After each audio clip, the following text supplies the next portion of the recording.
Hello friends, இன்றைக்கி pepper chicken எப்படி பண்ணுறேன்னு பார்க்கலாம். அதுக்கு 2 டீஸ்பூன் சோம்பு, 2 பட்டை, 2 டீஸ்பூன் பெப்பர், 2 டீஸ்பூன் ஜீரகம், 2 டேபிள் ஸ்பூன் மல்லி, ஒரு 5-6 வரமிளகாய் போட்டு நல்லா வறுத்து அதை நல்லா போட்டு பண்ணி எடுத்துக்கோங்க.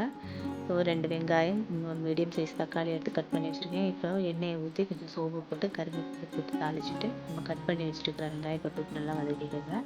இப்போ இதில் கொஞ்சம் இஞ்சி பூண்டு பேஸ்ட் போட்டு நல்லா மிக்ஸ் பண்ணிக்கோங்க.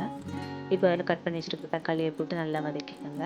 இப்போ அதில் கொஞ்சமாக மஞ்சள் தூள், கொஞ்சமாக உப்பு போட்டு அதையும் மிக்ஸ் பண்ணிக்கோங்க. இப்போ அதில் க்ளீன் பண்ணி வச்சுருக்கிற சிக்கனை போட்டு கிளறி விட்டுக்காங்க. இப்போ இதில் கொஞ்சம் உப்பு போட்டு மூடி போட்டு அதை வேக விடுங்க. நீங்கள் தண்ணி ஊற்ற தேவையில்லை, சிக்கன்லேருந்தே தண்ணி வந்து வெளியே வரும். இப்போ நம்ம ஆல்ரெடி ரெடி பண்ணி வச்சுருந்த அந்த மசாலாவை போட்டு நல்லா மிக்ஸ் பண்ணி அதை வந்து நல்லா வற்ற வச்சு எடுத்தீங்கன்னா நம்மளோட பெப்பர் சிக்கன் ரெடி ஆகிடும். ஸோ இதை வந்து நம்ம சாதத்துக்கு கூட இட்லி, தோசை, பூரி, சப்பாத்தி இது கூட வச்செல்லாம் சாப்பிட்டுக்கலாம். தேங்க்யூ.